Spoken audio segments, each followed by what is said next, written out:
Enfim, chegou o grande dia, né? Tão sonhado, tão esperado. Meu Deus. Nem parece que é verdade. 2 anos procurando alguma coisa pra gente se juntar e botar pra jogo nosso talento. Que bom que a gente chegou até aqui. Acho que agora vai dar certo.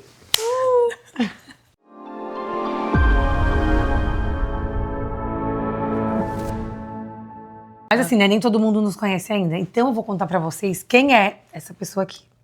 Pra começar, ela é minha comadre. Mas ela não é só minha comadre. Ela é a pessoa que eu escolhi pra ser minha companheira de vida. A gente divide muitas coisas. Muitas. Cafezinhos, passeios, choros, brigas também, né? Desabafos. Mas a gente... Viagens, principalmente. Comprinhas. Compras. Mas o que eu quero falar dela é que ela é uma pessoa que me ensina muito. Porque ela é muito determinada, tá? Ela é uma das pessoas mais determinadas que eu conheço. Ela é segura, ela é muito segura. Ela vai em frente daquilo que ela quer. Ela não tá preocupada com o outro, com o que ela vai encontrar lá na frente. Ela é uma pessoa que enfrenta desafios. Ela já trabalhou como fisioterapeuta, ela já trabalhou como professora de pilates, ela já trabalhou como secretária de assistente social na política. Então ela tá sempre se reinventando. Ela é uma mãezona, né? Ela é mãe de 2 maravilhosos, que um é o meu afilhado, o Vitório. O Vitório! Um é o meu afilhado, o Valentim. E a outra é a Vitória Rosa. E assim, a gente tem uma conexão muito grande, muito forte, né? Não é só nós, é toda a nossa família, o nosso enredo. E ela, além de tudo, ela é quase uma irmã do meu marido, né? Eles são primos, irmãos. Então eu acho que mais do que uma conexão de vida real, a gente tem uma conexão de almas. Eu vou falar um pouquinho dessa minha comadre. Por que eu escolhi ela pra comadre? Eu escolhi ela, igual ela falou, né, pra ser minha companheira de vida, de viagens, de cafezinhos, de compras, aconselhamento, de tudo. Ela é madrinha do meu filho, Valentim, minha madrinha de casamento, e ela é uma pessoa muito especial. Mal sabe ela o tanto que ela mudou a minha vida quando ela chegou na nossa família. Já fazem muitos anos. E se tu acha que eu sou tudo aquilo que tu me falou, um pouco foi por causa de ti. Um pouco não, bastante coisa foi por causa de ti. Eu acho que eu evolui muito como pessoa quando tu chegou perto da gente. Eu te acho uma pessoa muito... Eu não sei nem explicar assim o que eu acho da Irene, sabe? Eu te acho acolhedora, conselheira, mas não é aquele conselheiro que tipo, tem que fazer o que eu falo. É aquela coisa tipo assim, ó, tu queres que eu te ajude em alguma coisa? Tu tá sempre pronta pra tudo, tá sempre elevando a autoestima de todo mundo, sempre também contigo, assim, sabe? Buscando sempre o melhor pra ti, pra tua família, uma mãezona, uma esposa maravilhosa que a gente diz que o marido dela é o príncipe do cavalo branco, mas claro, porque ele tem a princesa. Quando eu sempre pensei em ter um negócio, eu pensava, eu vou dividir esse negócio com a Irene. Nunca foi pra mim uma opção fazer algo sozinha. Sempre foi contigo. E aí nasceu o Fala Comadre. Aqui na nossa sala, no nosso espaço, no nosso aconchego, a gente vai falar de tudo um pouco. A gente vai falar sobre maternidade, a gente vai falar sobre viagens, sobre moda, sobre casamento, culinária, muito humor. A gente quer conectar coisas que a gente gosta de dividir com os amigos, momentos que a gente viveu. E às vezes é um momento que vocês estão vivendo, mas não tem com quem dividir. Então é aqui nesse sofá gostoso, aconchegante, que a gente quer conversar com vocês. Sabe uma coisa que eu acho bem legal a gente falar? A gente falar sobre a maternidade, além daquilo que a gente encontra por aí. Não uma coisa assim, regrinhas, teorias. Porque cada casa é uma casa. Tu lembra aquele dia que eu vim aqui? A Mayara me convidou pra vir aqui trocar figurinha da Copa. Qual foi a mãe que não correu atrás de figurinha da Copa? Eu tinha 2 álbuns pra fazer e não completamos nenhum até agora. Ela já? Ela tinha muita figurinha sobrando, eu vim comprar, já no câmbio, assim, já escolhi as que nós precisava. O que acontece? Ela falou, Irene, vem aqui, vamos trocar figurinha, relaxar. Liguei, o João tá ligando a lareira. Gente, o que aconteceu? Conta. Tudo aconteceu. O João foi ligar a lareira e era aquela semana de chuva. Gente, a casa virou só fumaça. A filha dela, de 4 anos, resolveu fazer birra, só chorava. Só chorava, só gritava. O cara tava instalando o banheiro. A ele torneira foi cortar do banheiro. pedra. Meu Deus. Ela me olhou e disse assim, ai, Irene, desculpa, eu te convidei aqui pra relaxar um pouquinho. Não Mas, deu enfim. pra relaxar, mas pelo menos a gente trocou as figurinhas. Trocou as figurinhas. E acho que não foi colada até hoje, tá? Mas então, é isso que a gente quer trazer pra vocês. Como viver em paz em meio ao caos, porque a vida é um caos. Uma hora é os filhos, uma hora é a mãe, uma hora é a sogra, uma hora é o cachorro, uma hora é a gente mesmo que acordou numa TPM braba. Então é sobre isso, é a gente se conectar com as nossas dificuldades, com as nossas alegrias. Irene, não é só a maternidade de criança pequena, né? O adolescente, a demanda do adolescente É muito também maior. é muito importante. E a gente vê a falta de conteúdo que tem sobre o filho adolescente, né? Então, tu tá passando por 2 adolescentes, eu tô entrando agora na pré-adolescência e a gente vê como é difícil educar uma criança da primeira infância com um adolescente. É totalmente diferente. E assim, ó, eu tenho olhado e procurado, a gente não encontra nada sobre isso. Até porque eles estão numa fase que não querem exposição, e aí as mães acabam não falando Meu mais. Deus, uma foto já é difícil. Só que eu acho legal a gente falar, a gente se dividir. Às vezes a gente se reúne, mães, pra falar sobre isso, porque uma acolhe a outra. E aí tu se sente mais acolhida e mais normal. E para aquela guerra dentro de casa, aquela briga, e se torna uma coisa que Leve. tu entende que vai passar. Vai leve. passar, é leve. Igual passou lá no bebê, que chorava 3 meses de cólica, depois que começou a andar e caía, depois com 4 anos pra tirar o bico. E assim vai. Eu digo que a fase mais tranquila é assim, ó, dos 4 aos 8 anos, aquela fase ali, aproveitem. Que é a menos desafiadora. Calma, a Vitória vai fazer 5. É, a Vitória vai fazer 5. Mas eu acho que é a fase menos desafiadora porque eles ficam mais tranquilos, assim. Mas chega ali nos 7 anos, acabou a primeira infância. Chega ali perto dos 10, começa os hormônios. E assim, é os nossos desafios. E o que eu percebo? A nossa geração de mães, a gente também quer viver. As gerações anteriores, elas acabavam se acomodando mais a partir do momento que fazia 40 anos, que os filhos cresciam. E nós, gente, 40 mais, estamos no auge da juventude. 35 mais. 40 mais, não parece, né? Mas é.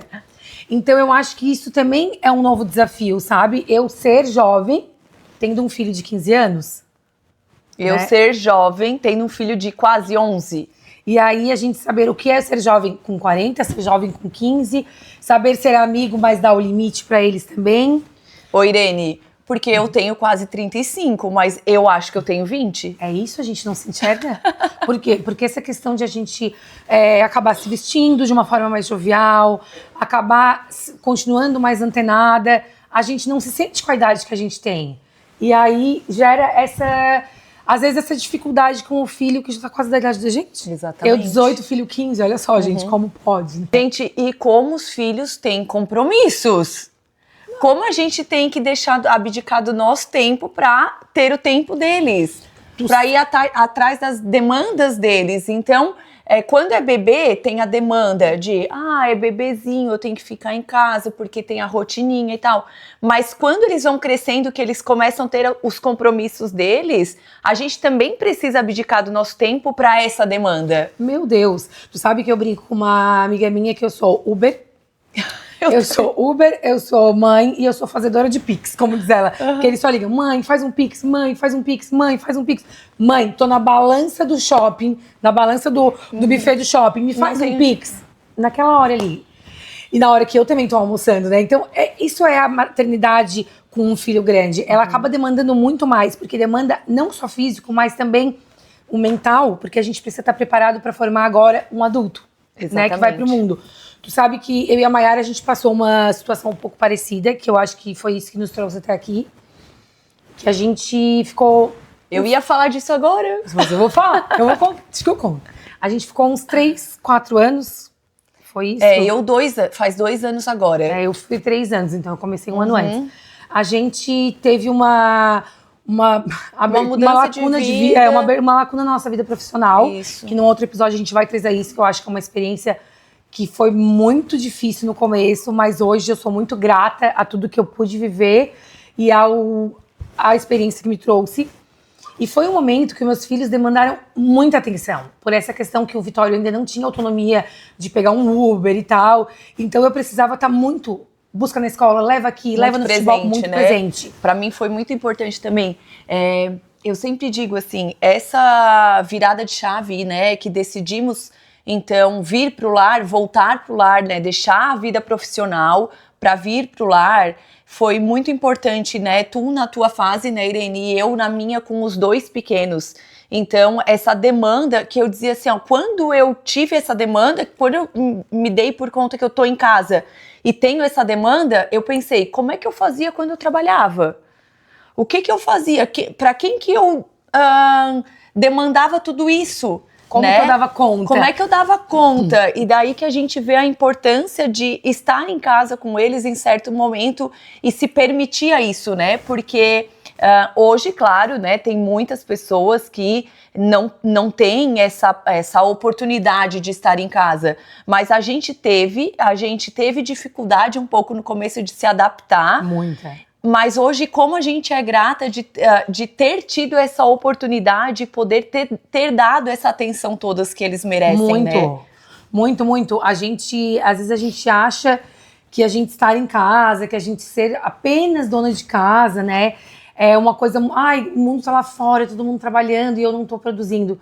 Mas me trouxe um olhar, eu sempre fui muito maternal e tal, mas eu também sempre fui muito profissional. Eu sempre vivi assim, eu me criei na minha cabeça que eu ia trabalhar, ter sucesso. Pois é. Com o que tu já trabalhou, Irene? Todo mundo brinca que eu era o pai do Cris lá daqui, todo mundo odeia Cris. Porque eu tinha 3 empregos sempre, né? Eu cheguei... Quando a Ana Laura nasceu, eu era fotógrafa, né? Eu trabalhei 16 anos como fotógrafa. Eu era professora. E eu trabalhava também com os freelancers de design. Então, como eu dava conta? Eu tinha 2 filhos, meu marido trabalhava muito, ele viajava, né, a trabalho, e eu tinha 2 crianças pequenas. Então, assim, a gente dá conta de tudo. E como a gente também dá conta se a gente precisar voltar pro lar e ser apenas dona de casa. Exatamente. E ser apenas mãe. E essa experiência, eu acho que me trouxe uma questão de olhar para a maternidade, para a criação dos filhos, como algo muito valioso e muito... Queria achar uma palavra, assim... mais do que valioso, é algo muito especial, sabe? Eu acho que o maior feito de Deus é a gente poder ser mãe, a maternidade. Porque a gente está criando um ser humano para povoar o mundo. Exatamente. Então, assim, eu acho que isso eu sempre brinco, assim, as mães deveriam ganhar um salário do governo. Porque, cara, a gente tá criando o cidadão de amanhã, a gente tá criando o marido daquela menina, a gente tá criando a esposa daquele homem, a gente tá criando uma pessoa pra entrar em outra família e abençoar aquela família também. Amém. Né? Então, assim, eu acho que se a gente olhar pra maternidade sem peso, olhar pra maternidade como uma bênção na vida da gente, e eu sei que é difícil, a gente consegue transformar bastante a forma como olhar. A minha máquina de lavar. Não aparece. Então, guria, tu lembra que eu amamentei muito os 2, né? E eu sou fisioterapeuta de formação. O tanto que eu trabalhava. Meu Deus. Como é que dava conta? Guria, eu não sei como é que eu dei conta. Eu não tinha ninguém pra me ajudar em casa. Eu tinha um bebê que mamava muito e eu trabalhava das 7 às 9 horas da noite. Eu intercalava um atendimento com uma mamada, um atendimento com uma mamada. Daí, quando o Valentim ficou um pouquinho maior, eu recebi uma proposta de ir para PAI, para atender neuro. Eu amei muito, foi uma experiência enriquecedora. Mas eu trabalhava muito. Daí eu conciliava 2 empregos. Depois, eu, não satisfeita, sendo mãe, tendo 2 empregos, eu arranjei mais um. E fui trabalhar, e trabalhava a domicílio também, nas casas. Verdade, lembro. Nas casas das pessoas. E gostava muito também, eu sempre gostei muito, eu sempre digo, eu sou uma pessoa muito adaptável. Só que era puxado, porque daí chegava em casa, tinha casa, tinha o filho, tinha o marido. E tu não te sentia culpada? Me sentia culpada, nasce uma mãe, nasce uma culpa, né? Sempre. Trabalhava, adorava, mas me culpava porque não tava o tempo todo com o filho. Não dava atenção pro marido, não dava atenção pros filhos, chegava cansada, perdia a paciência. O peito empedrava e assim seguia a vida, né? E eu acredito que com a maioria das pessoas é assim. Então, enfim, agora estamos mais... Enfim, eu acho que o legal da maturidade é que a gente acaba entendendo que nasce uma mãe, nasce uma culpa. Não vamos deixar isso acontecer. A gente acaba se culpando muito, esse peso vem pra mulher de uma certa forma. Mas por quê, né? A gente pode tentar ser tudo, a gente pode tentar nem sempre ser a melhor mãe, nem sempre ser a melhor profissional, nem sempre ser a melhor esposa, porque não vai dar. Não vai A gente dar. não vai dar conta de tudo. Não dá. E acalmar o coração da gente. Isso, ainda bem que a gente tinha com quem contar e que a gente teve toda essa oportunidade, a gente teve uma base, né, Irene? Claro. A gente teve muitas pessoas que nos ajudaram no meio do caminho, tanto na vida profissional quanto na nossa vida pessoal, né? E nós também, na maternidade. né? Até nós te ajudamos muito. Muito. Então, assim, ó, a gente também, a gente tem que cultivar, né? A gente tem que cultivar, eu não vou ter nada de graça.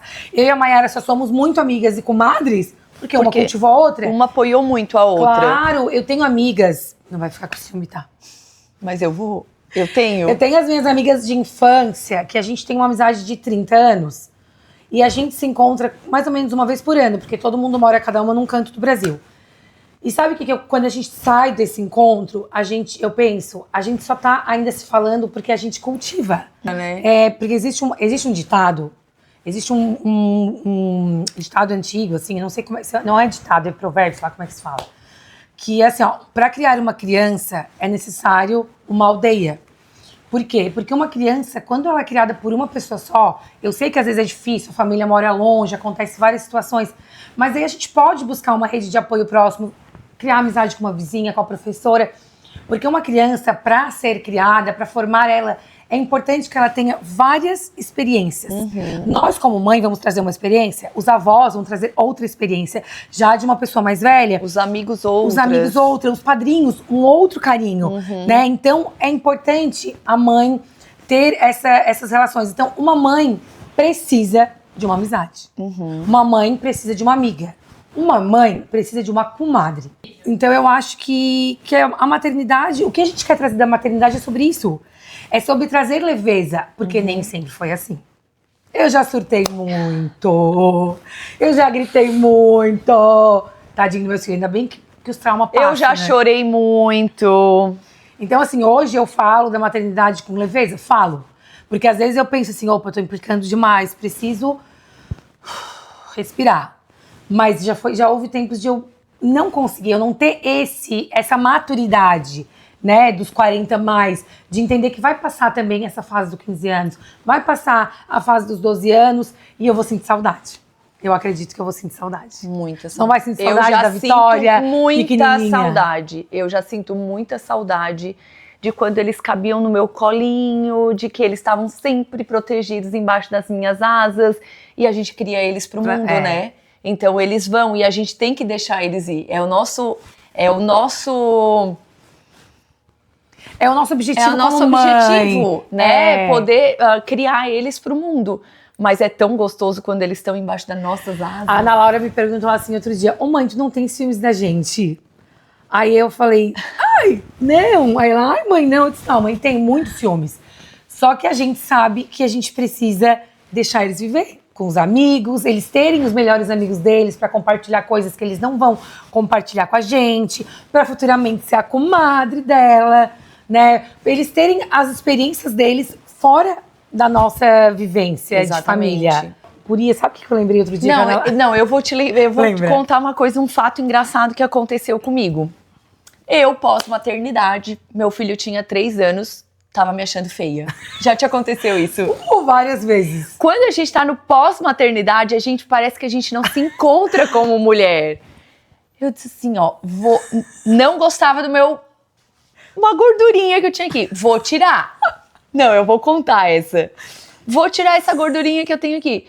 Fui lá, fiz uma lipozinho aqui, uma semana depois, levei o Valentim no shopping. Chegou lá, eu queria deixar ele brincando naqueles parquinhos, sabe? E daí eu fui pegar ele e daí eu disse, eu não posso te pegar no colo, filho, vai ali com a titia. E ele, titia, minha mãe tá toda roxa. Ela tá toda preta. E eu disse, ai, moço, sabe aquele sorriso amarelo? Eu nunca passei tanta vergonha. Eu pensei, meu Deus, ela vai pensar o que aconteceu comigo. Mas enfim, os filhos botam a gente em cada situação, né? Essa daí de se sentir feia, o Vitório ele nasceu em outubro, novembro, dezembro, janeiro e fevereiro. Acho que era 4 meses. E eu, vou cortar o cabelo, sabe? Toda mulher, quando ela quer Começar uma nova vida, ela resolve cortar o cabelo. Eu já aprendi que eu não faço mais isso. Aí, Quero uma nova vida, eu fui vou fazer cortar outra o coisa. cabelo. E eu tenho o rosto mais larguinho e tal, então eu gosto de deixar meu cabelo sempre um pouco mais comprido, porque se eu quiser, eu deixo ele solto aqui. E aí, eu fui no cabeleireiro, cheguei lá, pedi, eu quero repicar e tal. E a pessoa começou a repicar. Gente, o cabelo tava aqui assim, ó, o repicado. Não tinha nunca como eu botar no meio da bochecha.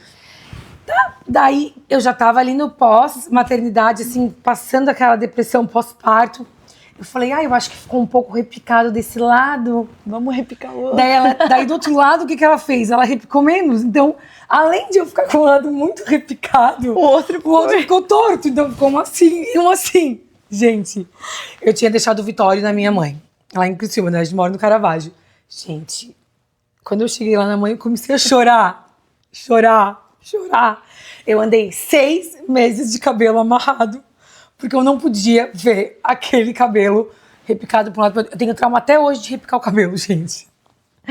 Mas, gente, essa história de a gente não se encontrar como mulher no pós-maternidade, não é? Com um bebê pequeno, ela mexe demais com a gente, né? Muito, porque tu é outra pessoa. Mas, não é gente, mais só aquela. Estamos aqui com os filhos criados grandes para dizer para vocês que esse tempo vai voltar. Você vai voltar a se encontrar. Tem que se esforçar um pouquinho, né, Irene? Tem uma coisa... Mas vai voltar. Sabe uma coisa bem legal de falar? A maternidade, ela cura. Ela cura, a maternidade cura. Eu vivi várias experiências de vida e uma delas foi... Eu acabei me perdendo, assim, no caminho. Aí a gente para de se arrumar, aí a gente, né, fases que a gente não tá tão bem emocionalmente. E quando a Ana Laura começou a entrar ali na pré-adolescência, ela começou a gostar muito, assim, de se arrumar, de maquiagem. Também tive isso, Irene. De mãe, olha isso, olha aquilo, ela é muito antenada, ela gosta de ver as coisas e me mostrar. Mãe, vamos em tal lugar, e a gente foi fazer uma viagem. Ela, mãe, eu quero conhecer a Sephora, e tal. E aí, a partir dali... Eu tava junto. A partir dali, eu comecei a entender que se eu não olhasse pra mim, eu não seria um espelho pra ela. Exatamente. Né? Então, assim, eu voltei, eu comprava pra ela, eu comprava pra mim. Pensava, opa, tô comprando pra ela e não vou comprar uma coisa legal pra mim. E aí eu voltei a me olhar, a me cuidar, a me maquiar todos os dias, porque ela acordava e se maquiava pra ir pra escola, e eu não. Então, assim, eu acho que a maternidade, ela te tira de uma zona de conforto, mas depois ela te leva pra um lugar muito melhor. Guria, e hoje eu fui me arrumar, né, pra gravar. E daí eu falei assim, e a Vitória quis ir comigo? E eu falei assim, filha, conta pra titia, quem que gosta mais de maquiagem? Ela, claro que sou eu, minha mãe nem gostava, ela só gosta por causa de mim. E é verdade. E ela tem 4 anos, e ela gosta muito, e eu também procuro, assim, ser um espelho pra ela, até nessa questão, né? Porque a mulher tem que ter uma vaidade, né? Então, a Vitória, ela é muito vaidosa, ela é super perua, e eu acabo tendo que correr atrás, pra gente não ficar muito, um pouquinho mais por causa dela, assim, então, né? eu acho que a maternidade, ela cura. Ela te traz pra lugares que tu não lembrava que existiam, né? Ela te traz lembranças, memórias, que são muito além do que a gente pode viver. Tá. Eu não vou falar do meu cirurgião. Por quê? Tu vai falar do teu cirurgião? Não. Nem eu. Só se ele pagar? Se ele pagar, a gente fala. Combinado. Tá. Falando nessa história de maternidade e cura, eu tenho uma história também com o Vitório, meu filho mais velho, que ele sempre gostou muito de esportes, né? Veio esse negócio do pai dele e tal. E eu comecei a acompanhar ele, porque daí eu que levava na escolinha, eu que, né, fazia todos esses corres, como a gente estava falando antes. E aí isso me trouxe também uma percepção de que eu também precisava viver isso, sabe? Também entrar nessa vida de fazer um esporte pra mim, uma academia pra mim, porque eu nunca fui do esporte, eu não tenho muito jeito, sou meio tansa. Eu também. Então eu comecei a fazer academia e comecei a botar isso na minha vida como um esporte pra mim, por conta de ver o meu filho vivendo isso e pra acompanhar o meu filho, pra ser mais saudável junto com ele, pra ser exemplo pra ele. Então, eu acho que assim, quando eu lembro de coisas que eu mudei na minha vida ao longo desses meus anos de maternidade, eu trago essa frase pra vocês, né? Que a maternidade cura. E eu queria que vocês refletissem um pouquinho também, né? Eu vou falar aqui pra Mayara também pensar sobre isso. O que a maternidade curou na vida de vocês. Às vezes algum trauma, às vezes algum hábito que a gente acabou adotando para os nossos filhos terem uma vida melhor. Ô, Irene, tu falando isso me lembrou, tem umas coisas que a gente vê na internet que marcam, né? Você morreria pelos seus filhos, né? Mas você também viveria pelos seus filhos? Sim. Então, tipo assim, quando eu tinha os 2 pequenos, eu vi essa frase e eu disse assim, ó, cara, eu tenho que fazer alguma coisa pra mim também. Porque senão a gente vai entrando naquela looping, onda, aquele looping de, tipo assim, tô cansada demais, às vezes bate aquela tristeza porque tá cansado e vai batendo a preguiça e vai entrando num looping que tu, às vezes é muito difícil de sair, né? Então, às vezes tu vê alguma coisa na internet, uma frase assim, que realmente te marca, né? Eu acho que tem uma coisa que a gente pode, que eu quero trazer aqui, acho que tu vai querer trazer também, porque aqui é um lugar de amigas, né? Acho que todo mundo vai virar comadre aqui nesse lugar. E eu acho que a questão é que eu quero trazer também sobre essa questão de saúde, né? Nos últimos anos, a gente fez bastante mudança de vida. Algumas pessoas que me conhecem perceberam, algumas perguntaram, outras eu não falei. Eu nunca quis expor por conta de que eu acho que é uma coisa íntima, mas eu acho que agora é um momento que daqui pra frente eu quero falar sobre isso. A minha questão também, né, Irene? Tipo assim, embora eu seja sempre uma pessoa mais ativa, mais magra, assim, né? Mas o tanto que mudou a minha vida depois que eu procurei cuidar da minha saúde, né? Procurar bons profissionais para me acompanhar e tudo flui melhor. Quando a gente cuida da saúde, tudo flui melhor, né? Quantas viagens a gente já fez juntas? Meu Deus, olha. Viagens de um dia, viagens de um final de semana, pra fora do Brasil, pra dentro do Brasil. Pra dentro. Quantas a gente vai fazer ainda? Meu Deus, muitas, amém. E a gente vai compartilhar tudo com vocês. Aliás, a gente já tem uma viagem programada, que vai rolar muita coisa legal. Imaginem, 4 mulheres sozinhas, num destino maravilhoso. 4 comadres. 4 comadres, verdade. A gente viaja sempre em família, geralmente em família, né, Irene? Mas é tão bom quando a gente sai só a gente também, né? Meu Deus, um dia sozinhas. Um dia sem os filhos também vale muito. A gente vai encorajar vocês a viajarem, a aproveitarem, a curtirem sem os filhos também. Com os filhos também, mas sem os filhos, com certeza. Vocês já imaginaram fazer uma refeição inteira sem ninguém chamar pra ir no banheiro? Gente, eu fiz uma viagem. A minha filha fez eu conhecer todos os banheiros da Itália. Todos. Na Zara, não sei aonde, nos restaurantes. Nós entramos num lugar, eu disse, vou comprar uma água só pra poder usar o banheiro, porque eles não deixavam, né? Gente, então assim, ó, viajar só em mulheres, viajar só em casais, que seja um final de semana, que seja 24 horas... É férias, é 6 meses pra uma mãe, meu Deus. Irene, a gente vai falar muito, a gente vai mostrar muito, a gente vai montar muita coisa com vocês. E a gente vai divertir muito vocês, a gente vai trazer uma vida real, leve, alegre, como vocês nunca viram. O Vitória, ele queria jogar futebol, ele tinha 4 anos. E eu tinha que... E aí ele tinha vergonha de ir. E aí o que eu fazia? Aí a mãe, ela faz cada papelão. Eu entrava no campo com os amiguinhos, eu segurando ele, puxando assim, ó, correndo com ele atrás da bola. E aí, não basta a vergonha que eu passava, tem um pai que toda vez que ele me encontra com o Vitória, ele olha, quem vê, né, nem parece aquele menino que tinha que entrar em campo puxando. E eu faço, Então isso, enfim, é a maternidade, a gente faz isso para os filhos irem pra frente. Isso faz parte. Como a gente já sabia aqui, contou todas essas vergonheiras, né? Porque agora a gente já tá íntima. Fala, Mayara. Eu quero saber de vocês, qual a maior vergonha que vocês já passaram com os seus filhos? E nós vamos escolher as 5 melhores e vamos ler aqui. Pra se e a gente divertir. junto com vocês. Até o próximo vídeo.